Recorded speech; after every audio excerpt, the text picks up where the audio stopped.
5, 4, 3, 2, 1.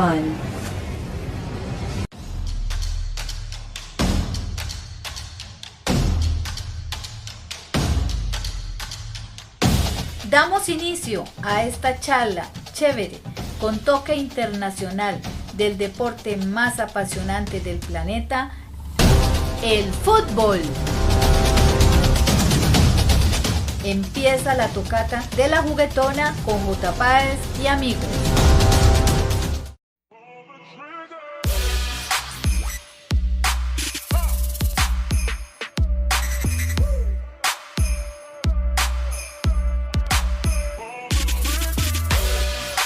Mis amigos, un gran saludo para todos. Buenos días, buenas tardes, buenas noches. Esto es la tocata de la juguetona. Qué felicidad de nuevo compartir con todos ustedes aquí la familia. Les habla J. Páez desde Colombia, la ciudad bella de Bucaramanga. Una vista espectacular y aquí compartiendo de lo que más nos apasiona, lo que más nos encanta hablar de manera fresca, descomplicada, que es el fútbol. Justamente aquí estamos los pioneros, los que prácticamente iniciamos esta aventura llamada Tocata de la Juguetona desde la lejana Chile. Un gran saludo, amigazo. Elías Plaza desde la lejana Chile. ¿Qué tal, J. Páez? Un abrazo fraterno para ti, para toda la gente que va a escuchar la tocata de la juguetona a través de los distintos canales, a través de los canales de YouTube, tanto en el Fútbol Rock City como también en NDM Radio Chile. Y por supuesto a toda la gente que escucha la NDM, ahí antes del futsal habitualmente está la tocata de la juguetona. Así que te mando un abrazo acá en la lejana Chile, como tú dices, estoy en el secano costero. Hace un ratito atrás habían comenzado a caer algunos goterones, pero de momento todo ha amainado. Y aquí ojalá cayeran uno que otros goterones, aunque está bastante nublado, está haciendo un calor fuerte, pero bueno, caería muy bien lluvia que refresque el día, así como para uno mismo, amigazo. Y bueno, como acabas de decir, invito a que te suscribas al canal de YouTube Fútbol Rock City. Estamos en Instagram, FRC2402, Facebook, FRC Fútbol Rock City. Estamos también en cortos en TikTok, la tocata de la juguetona. Y también estamos en medios como NDM Radio Chile los días viernes en la tarde, aquí hablando de lo que más nos encanta y que yo sé que a muchos, gentes que traspasa fronteras, les encanta oír, que es del fútbol, de novedades, de lo que está pasando en la actualidad, pero ante todo nos gusta hablar también de anécdotas, cosas que se relacionan mucho y que nos agrada hablar, como lo que vamos a hacer hoy en este podcast, amigazo. Tú sabes que uno en el fútbol te encanta verlo desde toda la vida, uno ha visto desde los años 80, de cuando uno tiene memoria, para mi caso finales de los 80s, 90s y lo que viene en el tiempo, y uno recuerda mucho, especialmente tanto en el campeonato de uno, en el medio local, como a nivel de selección o inclusive a nivel internacional, porque uno también le encanta ver de las ligas importantes, especialmente de las europeas, ver el mayor espectáculo del fútbol que es el gol, y especialmente de sus grandes goleadores que uno recuerda más de uno mismo, de su tierra. Entonces vamos a hablar de eso, de esos goleadores de antaño. Comienza la tertulia tocata. Y bueno, ¿qué tal si comenzamos por tu parte, amigazo, tanto en Chile o de los que siempre viste, recordaste con mucho agrado, con mucha alegría cuando uno veía en su equipo o en la selección? Sí, bueno, efectivamente lo convoca el día de hoy, es este tema. Cuando uno hace recuerdos de lo que vivió hace poco tiempo atrás y establece de que en realidad probablemente los tiempos pretéritos fueron mejores que los actuales, también hay que considerar de que habían otras situaciones, son tiempos absolutamente distintos a lo que vivimos hoy día. Y hablando de goleadores que muchos no tuvieron en alguna posibilidad mayor para ir a Europa, entre ellos, por ejemplo, Rubén Martínez, un tremendo goleador de Colo-Colo, que fue goleador el 90, 91, 92, Colo-Colo, y es como el goleador olvidado, es como en esa Copa Libertadores de América, es como que el más popular hoy día, y siempre ha sido muy popular, el Coca Mendoza, Daniel Morón, Marcelo Pablo Bartichotto, Lucho Pérez, que hizo los goles en la final, Leonel Herrera, que hizo el tercer gol de la final frente a Olimpia de Paraguay, el rey de copas. Colo-Colo se titulaba primera vez campeón, y un equipo chileno en fútbol se titulaba por primera vez campeón de algo a nivel sudamericano. Entonces fue importante, y por ahí Rubén Martínez es como el goleador olvidado, es como dentro de esta gama importante de jugadores que hubo. Rubén Martínez fue expulsado en la final de ida de la Copa Libertadores de América del año 91, y se recuerda más a Lucho Pérez, pero cuando repasamos la semifinal con Boca Juniors, ahí está Rubén Martínez haciendo 2 goles, un gol de Marcelo Pablo Bartichotto, y el triunfo es para Colo-Colo, que le da la opción para pasar ahí a la final con el Olimpia de Paraguay. Otro de los grandes goleadores del archirrival del equipo que a mí me gusta, pues Carlos Campos. Carlos Campos es goleador de la Universidad de Chile. Carlos Campos es un sempiterno goleador, trabajó muy por ese periodo de lo que conocíamos como el Baloé Azul, popularmente conocido como el Tanque, el futbolista chileno que jugaba en la Universidad de Chile en la primera división. Falleció lamentablemente el 11 de noviembre del 2020 en el hospital provincial de Ovalle. Rubén Martínez todavía está con nosotros,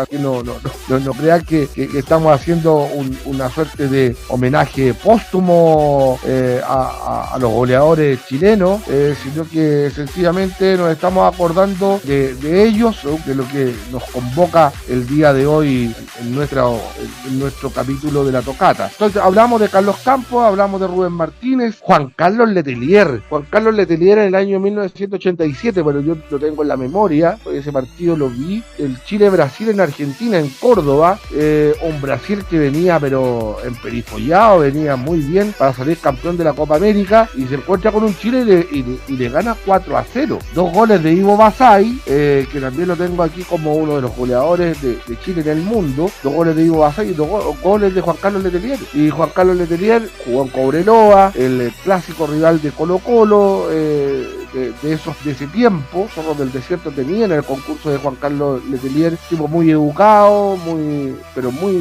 cada vez que tenía la oportunidad, fríamente hacía los goles. Otro que se me viene a la memoria, y estoy dejando a uno que admiro mucho, Humberto Suazo, un tremendo goleador que dejó huella cada vez que pasó por algún equipo, y dejó huella en Colo-Colo, fue goleador de Colo-Colo. Cuando va al Monterrey es el goleador y es una figura importante en el Monterrey de México. Y ahí tienes otro, el pelado chupetón, que tenía una gambeta espectacular, ¿no? Y una fuerza, una inteligencia para poder definir. Bueno, la inteligencia de los goleadores. Otro importante, también estuvo en Colo-Colo, es el goleador histórico del fútbol chileno, Esteban Efraín Paredes Quintanilla. Esteban Paredes, tremendo goleador, tremendo jugador, que se retiró del fútbol en el verano y vuelve al fútbol, vuelve al SAU, al San Antonio Unido, donde es dueño también del club, y vuelve a jugar para tratar de mantener al SAU en la segunda división profesional. Ahí tiene algunos de los tantos goleadores, pero al que a mí me ha marcado dentro de lo que es el espectro antiguo, cuando yo era niño, era Carlos Caselli. Carlos Caselli, el rey del metro cuadrado. Ese iba a mencionarlo también. Sí, y lo he dejado para el final dentro de los goleadores que yo me acuerdo de antaño. A Carlos Campos yo no lo vi jugar, porque eso era del Ballet Azul y todo. Yo no lo vi jugar, pero siempre escuché de Carlos Campos, del Tanque. Pero a Carlos Caselli me tocó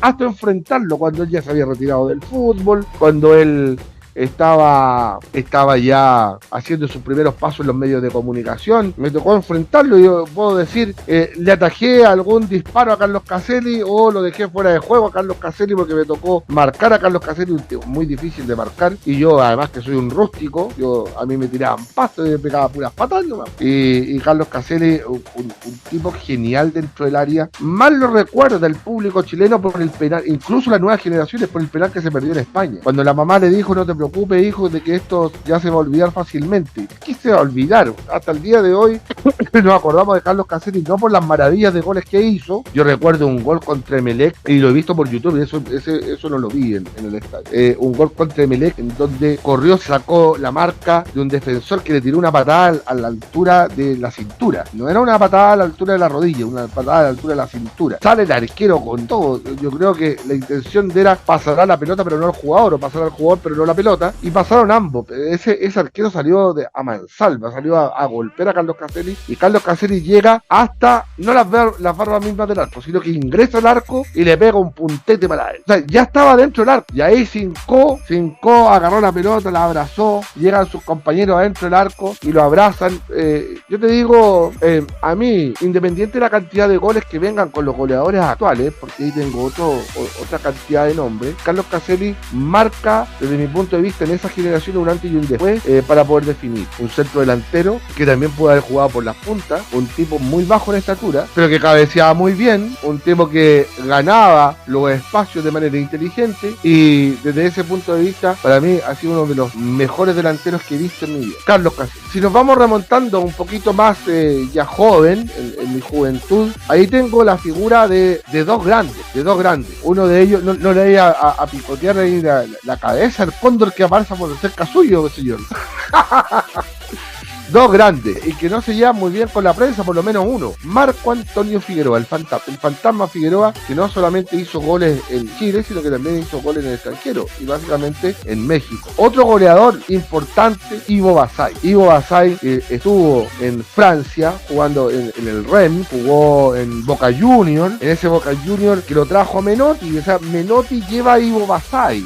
Ha estado en importantes equipos, y con Colo-Colo, bueno, salió campeón con Colo-Colo. Tremendo jugador con un carisma único, y cuando ya se retiró y estaba director técnico, recuerdo que una vez en la zona mixta del Estadio Cerro Arrebolledo, él dio su conferencia de prensa y habían varios problemas ahí en la interna del equipo local. No me acuerdo si era el Conce, creo que era el Conce o la U de Conce, la U de Conce creo. Y ahí Ivo Basay se queda conversando con nosotros, y estaba con Pablo Ramírez Tisca, periodista, editor de diario La Estrella, ante Crónica en Concepción, ella editor de diario La Estrella, y nos quedamos los tres conversando y hablamos de todo. Bueno, él también se dio cuenta que nosotros no estábamos grabando nada, así que seguramente que por eso también se manifestó, se entregó, se brindó a conversar tranquilamente, y conversamos de todo, conversamos de fútbol, conversamos de la vida, conversamos de su experiencia y el cómo veía el desarrollo disciplinar en ese tiempo. Yo me acuerdo haberle preguntado de las divisiones menores, un tipo que la tiene muy clara, y básicamente por su experiencia en el fútbol europeo probablemente haya tenido eso para poder entregar. Así que ahí te hablo de dos importantes artífices del balón y la red con respecto a lo que era mi etapa de joven, y mi etapa un poquito más adulta, Iván Zamorano y Marcelo Salas. Iván Zamorano, tremendos delanteros, me parecían de la época. Pues yo lo viví más joven, sobre todo desde el 91, cuando fue con Zamorano en aquella Copa América que se celebró en Chile. Sí, señor. Que ahí demostró la casta, que por eso se lo llevó el Real Madrid, siendo uno de los máximos goleadores, y después en el Inter de Milán, donde más lo recuerdo que hizo inclusive dupla con el gordo Ronaldo. Fue un gran equipo, un gran delantero, y Cristian Vieri, y aparte de eso Marcelo Salas, el matador, en su época con River y después con la Lazio, era tremenda delantera, y más en la selección chilena en el 98, fue un gran equipo. Yo tenía una duda del caso Ivo Basay, él hasta qué etapa o hasta cuánto tiempo fue activo futbolísticamente. Al tiro te lo digo, yo te lo digo de manera inmediata. Podríamos ir a comerciales y te cuento. Estás escuchando la tocata de la juguetona. Estuvo hasta el año 99. Mira, Ivo Basay como jugador inició toda su etapa, todo su periplo en Magallanes, el 83, pasó a Curicó Unido cedido, después volvió a Magallanes el 85 y el 86, estuvo en Everton el 86 y 87, el Stade de Reims, lo que yo te decía, que jugó en el Reim del 87 al 90, en Necaxa, México, que me acuerdo mucho de esas temporadas, estuvo del 90 al 93, en Boca Juniors estuvo el 94, volvió al Necaxa para el 94-95 y en Colo Colo desde el 95 hasta el 99. Como director técnico ha estado en Santiago Morning, la selección chilena sub-20, Unión San Felipe, O'Higgins, Colo Colo, Santiago Wander, Ñublense, Palestino, ahí yo te digo de que nos encontramos con él en el estadio y alguna notita, Deportes La Serena, Deportes Copiapó, hoy día en la actualidad ya lleva una o dos fechas a cargo del equipo de Deportes Copiapó, amigas. O sea, lo mencionaba del caso Ivo Basay, o sea, en el 99, ¿a qué edad se retiró? A ver. Por lo menos más de 30 años tendría ya. Sí, porque en este momento tiene 57. Ok, digo en el caso porque no, o sea, no fue tenido en cuenta o ya era en el momento de como decir, del declive activo profesional para haber sido convocado a la selección chilena en el 98. Pues ya, a ver, es que ahí había una disputa y ahí yo no quiero entrar en las farándulas futboleras, pero había ciertos comentarios, Jota, que hablaban de que ahí había una disputa entre Ivo Basay e Iván Zamorano. Yo no sé si eso es verdad o no, pero queda en el anecdotario de que en realidad algunos dicen, por ejemplo, el Candonga Carreño dice que Iván Zamorano es el que lo bajó a él del Mundial para llevar a Manuel Neira, otro tremendo goleador, pero que era un poquito apadrinado por Iván Zamorano. No sé si habrá sido todo esto real o efectivo, pero sí pudo haber llegado al Mundial. Ojo que tuvo algunas fracturas en Coquimbo, me acuerdo que lo fracturaron al hueso Basay y por ahí también se complica su tema, pero se retiró a eso de los 33 años, más o menos el hueso. O sea, podría haberle dado para haber estado en el Mundial del 98, si no se hubiera tenido supuestamente esas diferencias o esas disputas con Bambán Zamorano. Es que no se sabe en verdad, porque eso es el rumor de pasillo. Yo tampoco le quise preguntar porque eso para mí yo creo que él ya dio vuelta a la página. Y nada, el otro día el Candonga Carreño yo leí una nota que era más actual y que él todavía se acuerda de esa situación. Yo creo que el Hueso Basay no, yo creo que el Hueso Basay dio vuelta a la página y a seguir en lo que se viene. Él fue delantero en la selección chilena, por ejemplo, en la Copa América del 87, que llegó a la final ante Uruguay. ¿En el Hueso? En la Copa América del 87, que llegó a la sí, final. correcto. Exacto. Y que estuvo en las eliminatorias para Italia 90, inclusive con los eventos que sucedieron en Brasil. Correcto. Y él es el que hace el gol en empate a 1, porque si tú quieres... Vamos a jugar. Dame 5 segundos, eso es un poco más. Antes, el tiro libre indirecto a favor del equipo atacante. Tiro libre indirecto a favor del equipo atacante. En el área de meta siempre se va a reanudar en la línea del área de meta, paralela a la línea de meta, en el lugar más cercano donde ocurrió la falta. Te acabo de recitar textual lo que dice la regla de juego, ¿ok? Está descrito. Entonces antes, ¿qué es lo que hacía el jugador? Agarraba la pelotita, la colocaba en la línea y rápidamente jugaba. Y así jugó Jorge Aravena acá en Santiago. El mortero Aravena. Chile iba perdiendo 1-0 y el mortero, hay una sesión al portero y el portero controla el balón 2 veces con las manos. Eso es tiro libre indirecto y desde mi punto de vista Jesús Díaz, el colombiano, estuvo atento y acertado en pitar el tiro libre indirecto. Ahora, ¿qué es lo que pasó? Que el mortero Aravena colocó el balón en la línea del área de meta, paralela a la línea de meta, en el lugar más cercano donde ocurrió la situación, y juega para el lado y el Hueso Basay le pega un puntete que con uña y todo la metió adentro. ¿Y qué es lo que hizo Jesús Díaz? Valida el gol. Desde ese momento, porque aquí hay situaciones que han pasado contra Brasil, el intocable, o contra los argentinos, no tiene que haber un chileno. No se les pueden decir nada. Pero tenía que haber, y desde ese momento, esa situación, ese tiro libre indirecto, debía ser reanudado, pero con un procedimiento. Reanudado desde exactamente el mismo lugar, pero la barrera tenía que estar ya conformada en la línea de meta, bajo el arco. Eso tenía que estar. Ya no se podía jugar rápido en esa situación. Porque acá, el árbitro del partido pitó, Tafarel tenía el balón en sus manos, Jorge Aravena le quitó el balón, colocó el balón abajo, jugó rápido, y Jesús Díaz dijo, jugó rápido, gol, listo, a jugar, gol, y valida el gol, 1-1. Tele Santana, me acuerdo que dejó la escoba, se peleó con cuánto carabinero había, se peleó con todo el mundo. Tele Santana, que era el director técnico de esa selección. Ya claro, Sebastián Lazzaroni. Y Lazzaroni, de veras, Tele Santana.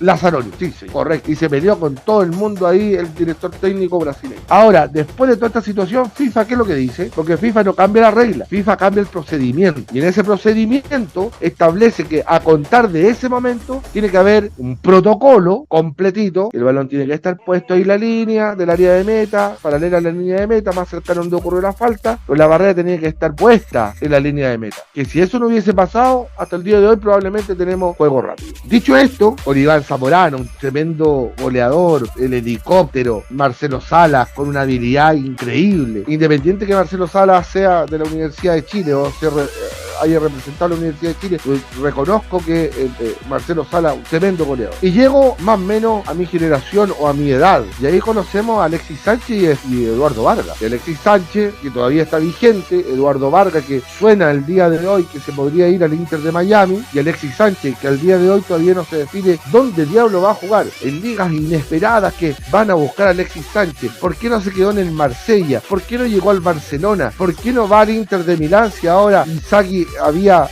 declarado de que le iba a dar mucho más minutos y mucho más protagonismo de titular, ya que se le fue Romelu Lukaku y se le fue Edin Dzeko, etcétera? O sea, se le fue todo el mundo, solamente le quedó Lautaro Martínez. Ahora sí Alexis Sánchez podía venir a salvarle la estantería a Inzaghi. Todavía no sabe lo que pasa con él, pero yo me acuerdo del Alexis Sánchez del Colo-Colo con 17 años, me acuerdo del Alexis Sánchez que llega a River Plate, me acuerdo del Alexis Sánchez que llega al Arsenal, que va a Barcelona, que del Arsenal que va a Barcelona, que después pasa, estuvo en Italia, pasa al Barcelona, pasa al Arsenal en Inglaterra, pasa al Manchester, vuelve a Italia, etcétera. Hay un periplo importante de Alexis Sánchez, no así un tremendo goleador, que a mí en lo particular, como yo no lo conozco como persona, pero en cada una de sus publicaciones no me agrada para nada, que es Eduardo Vargas, que también estuvo en la Universidad de Chile, pero también reconozco en él que ahí hay un tremendo goleador. Ese gol que le hace España en el Maracaná, en el Mundial 2014, me parece sensacional. Todo lo que hizo Chile-México entre Alexis Sánchez y Eduardo Vargas, Edson Puig, entre otros, que participaron de esa tremenda goleada de Chile a México en el 7-0 en la Copa Centenario realizada en Estados Unidos. Bueno, ese Eduardo Vargas, que habitualmente en Chile estaba muy motivado vistiendo la camiseta de la selección chilena, digo esto, no, como que no ha encurchado su lugar en el extranjero, como siempre pasa algo, no es el goleador que esperábamos, no, aunque al menos la hinchada lo esperaba. Algo tiene Eduardo Vargas en el extranjero, pero se pone la camiseta de la selección chilena y se transforma. Eso pasa con muchos futbolistas en general, a veces pasan lo contrario, que pueden ser jugador vital, importante en sus clubes, pero llegan a la selección y se transforman totalmente y se vuelven, mejor dicho, el jugador vital e indispensable. ¿Viste? Esos dos monstruos para mí. El caso para mí de Alexis Sánchez, yo creo que ha sido de los mejores centrodelanteros, o como se puede definir, porque un jugador que inclusive arranca desde atrás con una habilidad tremenda y esa pegada maravillosa, increíble. Es un gran jugador que nos perjudicó bastante. Me acuerdo de las eliminatorias en Brasil, en ese partido entre Colombia, Chile, en Barranquilla, que los goles fueron de Alexis Sánchez. Iban ganando 3-1 en ese momento y lo empató después con goles de Teo y dos de Falcao de penal. Con jugadores que unicen a un activos, que un recuerda, y ves ahora un potencial. Bueno, en este caso se puede hablar de Brereton o jugadores con potencial de delantero a la actualidad o en la selección chilena. Sí, es que Ben Britton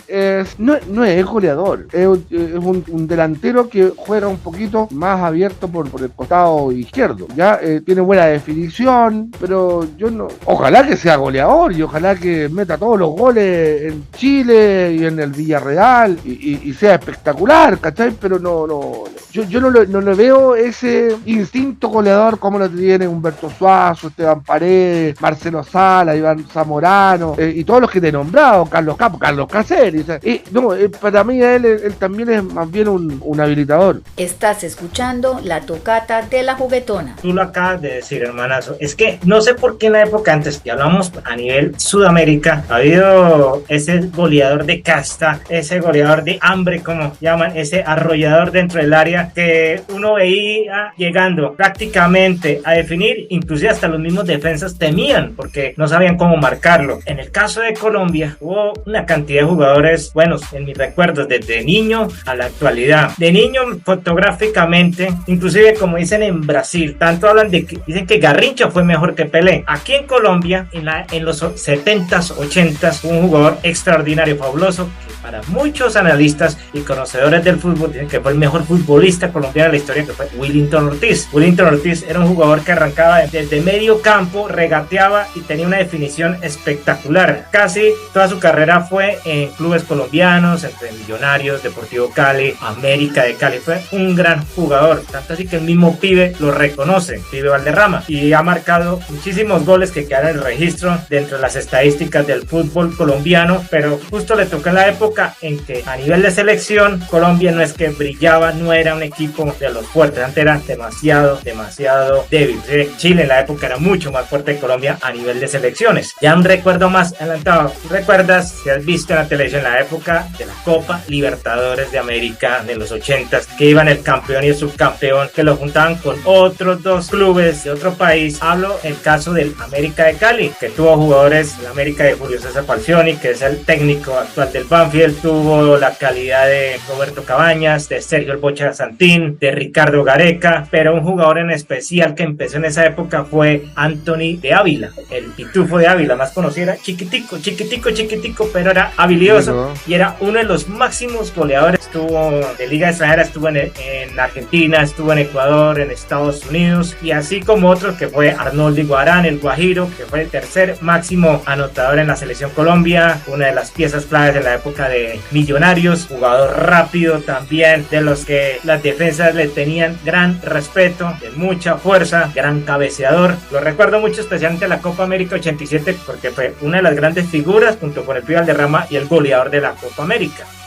Ha habido otros, ya uno de los que más recuerda con claridad, Víctor Hugo Aristizábal, gran jugador en Brasil, en Colombia, en el Atlético Nacional. Para Pacho Maturana dice que fue el mejor futbolista sin balón. Nunca tú me puedes explicar por qué pueden decir que puede ser un mejor futbolista sin el balón. Sí, porque genera desmarque, te genera espacios. Hay algunos futbolistas que en línea defensiva juegan sin balón, pero van a cubrir, hacen las famosas coberturas. Por ejemplo, el lateral derecho va en demanda del otro sector, ya pasa a ser un carrilero ofensivo, alguien tiene que ir a cubrir por ahí y juega muy bien sin balón. O sea, el jugar en el fútbol, cuando uno pichanguea, el bueno para la pelota es el que tiene habilidad con los pies, pero el futbolista cuando te enseñan a jugar fútbol, te enseñan más allá de la habilidad, porque la habilidad se puede acabar la habilidad con una falta. Sin embargo, el jugador habilidoso que sabe jugar fútbol, no solamente el que sabe jugar con la pelotita, sino que también se sabe ubicar dentro del terreno de juego. ¿Cuál es la mejor posición que él tiene? Guardiola decía que por qué Messi es grande, aparte de su habilidad, porque Messi siempre iba para adelante, con o sin balón. Continuamos con la tocata. Ahí está la diferencia. Cuando viene la debacle en el Barcelona, ¿a dónde vemos al Messi? Atrás, y muchas veces en su propio terreno de juego. Pero cuando Messi es peligroso, está allá adelante. ¿Por qué? Porque se va a desmarcar, va a ir a buscar el espacio, y eso es jugar sin balón. Ahora, ¿qué es lo que no tiene Messi versus Iván Zamorano, por ejemplo? Y guardando todas las proporciones, Iván Zamorano tenía la voluntad de marcar, porque él era el primer defensa, él correteaba a todos los centrales, lateral derecho, lateral izquierdo, él los iba a correr allá. Que no le pida eso a Messi, porque él tiene otras habilidades. Zamorano tenía esa habilidad de ir a molestar, y muchas veces por molestar, que hoy día se llama el pressing alto, ¿ya? Porque hoy día se da cada nombre, pero bueno, cuando tú molestabas ahí arriba y acorralabas a la defensa, o ya sabías cómo jugaba Zamorano, y Zamorano sin el balón en los pies, pero servía para eso, para ir moviéndose. La basculación defensiva se hace sin balón, la basculación ofensiva se hace con balón. Entonces, ¿cómo los jugadores, cómo el futbolista internaliza todo eso? Para eso está el entrenamiento, y esos son los conceptos, por lo menos de lo que yo entiendo y de lo que he visto del fútbol, de que ese jugador en especial juega muy bien sin balón. También se utiliza mucho por parte de los técnicos la famosa estrategia de ser el que arrastra la marca para que el segundo a la ofensiva genere el peligro o la anotación del gol, como sucedió, me acuerdo, en el Mundial del 2002, en la final de Alemania-Brasil, el desmarque tremendo, no tanto fue por el gordo Ronaldo, pero pensando que el peligroso ahí que iba a marcar el gol era Rivaldo, y Rivaldo arrastró la marca para que Ronaldo llegara y metiera el segundo gol de Brasil contra Alemania. Bueno, eso quería referir diferenciar entonces de por qué Víctor Aristizábal fue considerado el mejor futbolista sin balón, y era un jugador muy inteligente, pensante dentro de la cancha, que podía ser útil tanto en medio campo como un generador de juego, como un 10, pero ante todo un gran definidor. Fue una figura, equipos en Brasil, nos recuerda mucho en el Sao Paulo, en el Cruzeiro, en el Atlético Nacional. Otro tenemos a Iván René Valenciano, más conocido como el Bombardero, figura en el Junior de Barranquilla. Juan Pablo Ángel, un jugador que lo ve que parece modelo, pero fue goleador con el Nacional en la Premier League, con el Aston Villa. Y tenemos ya otros jugadores que uno recuerda, de Carlos Estrada, Millonarios, como Rubén Darío Hernández. Para otro en el Bucaramanga, un referente en la delantera se llama Jesús El Kiko Barrios, gran delantero. Y todos esos jugadores se han ido en la actualidad desapareciendo, porque yo podría considerar por ese cambio de táctica que ahora se está moviendo en el fútbol del famoso falso 9, que no es necesariamente el delantero nato, sino un jugador improvisado, o ya utilizan más el mediapunta. Y eso es de los que uno puede nombrar, de los que uno recuerda mucho, de los de antaño. Si uno mira la actualidad, pues el máximo goleador que tiene Colombia y referente a nivel mundial, que es Radamel Falcao García, que muy bien fue compañero inclusive de Alexis Sánchez en el River Plate, en ese equipo que en el momento lo dirigía Diego Simeone. Lo recuerdo mucho, especialmente en ese partido que jugó ante San Lorenzo, un partidazo que con 9 hombres San Lorenzo le empató el partido y pasó a la siguiente ronda, el San Lorenzo dirigido por Ramón Díaz. Y después todo el logro hecho de Falcao, en que fue figura, goleador en la Europa League con el Porto, goleador en la Europa League con el Atlético de Madrid, luego se va al Mónaco, donde todos los clubes que estuvo presente marcó diferencia. Y después vienen ya jugadores de la actualidad, que es lo que a Colombia dijo, le falta ese hambre de gol. Siempre llegan a la selección, lo que hablaba, no muestran todo su potencial. Tal vez en sus clubes lo han mostrado, un tipo Duván Zapata, un Luis Fernando Muriel, un Rafael Santos Borré, que esa es la preocupación que tenemos en la actualidad en el fútbol colombiano, es la falta de goleador nato, de hambre de gol. Tal vez el otro goleador sea James Rodríguez, pero James Rodríguez no es delantero, sino es un media punta, pero ha sido protagonista en los partidos, especialmente por sus goles. Eso es lo que le falta ahora en el caso que hablo de delanteros que uno más recuerda a nivel de nuestro fútbol colombiano. Y vaya que son importantes nombres propios los que tú acabas de decir, de los que yo me acuerdo. Anthony de Ávila, que complicaba todas las defensas, un jugador muy veloz y muy buen definidor. Víctor Hugo Aristizábal, todavía lo recuerdo. Ahí Chilaver fue el que le pegó, ¿no? Ay, se me pasó otro. En ese caso que hablas del Chilaver, Faustino Asprilla. Es un Faustino jugador, Asprilla, sí señor. Un delantero, como lo voy a dejar por fuera. No es un goleador nato 9, pero es un jugador que perfectamente ha marcado diferencia en su estilo de juego, no solo en Colombia, su velocidad, su picardía en el juego, ha hecho marcar diferencias, sobre todo en Italia cuando llegó al Parma, ese Parma que era equipo como es ahora, de media tabla para abajo, pero llegó a Asprilla y el técnico en el momento, Nerio Scala, le dio esa confianza, que no estamos hablando que fue gracias a él, sino por él y el ánimo de los 10 más en la cancha, que fue protagonista por mucho tiempo, e inclusive fue partícipe en quitarle un invicto al Milan con un gol de Faustino Asprilla, jugadorazo. Y eso que tú mencionas fue un puñetazo que le dio Chilaver a Asprilla y le respondió Aristizábal con una patada voladora al arquero paraguayo. Y después se agarraron afuera y el paraguayo lo fue a buscar, los dos estaban expulsados porque Chilaver golpea al Tino Asprilla y Aristizábal aparece de la nada y se arma el conato, expulsado a ambos jugadores y después queda el escoba al lado afuera. Y eso que seguir nombrando muchos futbolistas que hicieron parte de esa nómina, porque aparte de Anthony de Ávila y de René Valenciano, también Adolfo el Tren Valencia, que fue otro gran delantero que tuvo la selección Colombia en el 94, que en Colombia en el Santa Fe brilló, fue goleador nato, figura como lo que hizo en el Bayern de Múnich. No, hay muchos delanteros muy buenos que tuvo Colombia, pero ese estilo de juego, Rincón, ¿no? Freddy Rincón era un jugador más retrasado, pero él jugaría, pero siempre marcaba goles. Era el goleador de la selección siendo un mediocampista mixto. Sí, correcto. Pero era tremendo jugador, difícil de marcar por su porte, por su altura, que también hay que recordarlo porque fue goleador, no fue delantero, pero fue goleador. Como dice, siempre recordado, Dios en su gloria, porque fue un gran jugador. Estás escuchando La Tocata de la Juguetona. Un gran saludo especial le mandamos también no puedo estar con otro, Richard Torres de Ecuador, él también me mandó el listado de los goleadores ecuatorianos en todas las épocas. Y bueno, sí, hay unos que recuerdo mucho, como es el caso de Agustín El Team Delgado, en la selección ecuatoriana, un gran delantero, y Iván Caviedes. Uno dice que históricamente el máximo goleador en Copa Libertadores ha sido Alberto Spencer, en el Peñarol de la época de los 60. Cristian El Cucho Benítez, que también era goleador y murió de un infarto repentino, siendo demasiado joven, no lo recuerda. Estaba Carlos Tenorio, Felipe Caicedo, de los actuales, y claro, y el que está ahorita en competencia, inclusive en el partido de la Copa Libertadores, que tuvo protagonismo en la victoria del Inter de Porto Alegre 2-1 sobre River Plate, que es en el Valencia. Sí, oye, interesante eso, pasándolo de Copa Libertadores, ¿eh? Partidón. Fue un gran partido el que jugaron de vuelta, así como la victoria Fluminense 2-0 sobre Argentinos. Y bueno, qué bueno, y un gran saludo para Brian de la Rosa Bolivia. Fue la clasificación del Bolívar a la siguiente ronda, venciendo por penales al Atlético Paranaense. Sí, y un Atlético Paranaense que llegó al 2-0 y después como que echó a perder la pelota y bueno, se van a penar en definitiva. Entró a perder la pelota y entró a perder, yo creo que también la tranquilidad como para poder llegar a un marcador un poquito más abultado. Si bien es cierto, igual el Bolívar estuvo a punto de convertir el 2-1, pues bueno, se llega hasta definición a penales, que a mí me encanta, me gusta mucho por lo que son las definiciones, y ahí estuvo mucho más certero el cuadro boliviano, y que felicito a Brian, por supuesto, y a toda la gente del Bolívar, que debe estar feliz con un chileno más, con Ronnie Fernández. Pues es que para que están bien representados, inclusive el gol que le anularon al Bolívar me parece que era un gol legítimo.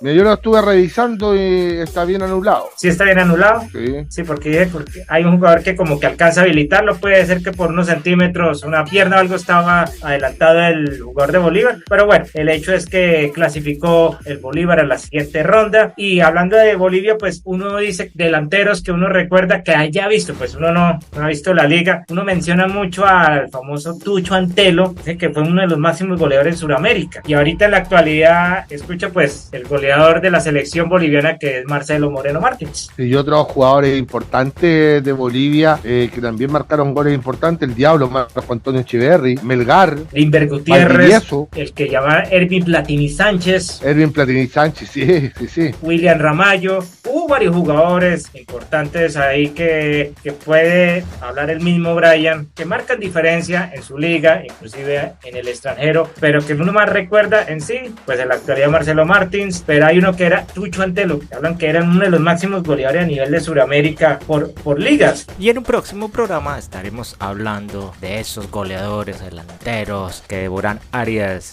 de las principales ligas, como el de Brasil, como Argentina, Uruguay, Paraguay, mismo Perú, de Venezuela, que no la podemos dejar atrás, pues considerando también la liga mexicana, europea, de todos los grandes goleadores de antaño en toda la historia. Bueno, y entre otras noticias, algo que de verdad me alegra, me llena de alegría grande, es que Colombia pasó los cuartos de final del Mundial Femenino, jugará contra las inglesas el día sábado a las 5:30 de la mañana, y bueno, entre esas noticias, y ya están establecido el cuadro correspondiente a los cuartos de final, y continúa la jornada de la Copa Libertadores y la Copa Sudamericana. Digo rápidamente los cuartos de final: el día de mañana a las 8 de la noche hora colombiana, 9 chilenas, juegan España Países Bajos. El día viernes a las 2:30 de la mañana Japón Suecia. El sábado a las 2 de la mañana Australia Francia, y ese mismo día a las 5:30 de la mañana Inglaterra juega contra Colombia. Bueno, mis amigos, nos estamos despidiendo. Ya saben, los invito a que se suscriban a nuestras redes sociales: Facebook FRC Fútbol Rock City, Instagram FRC 2402. También hagan sus comentarios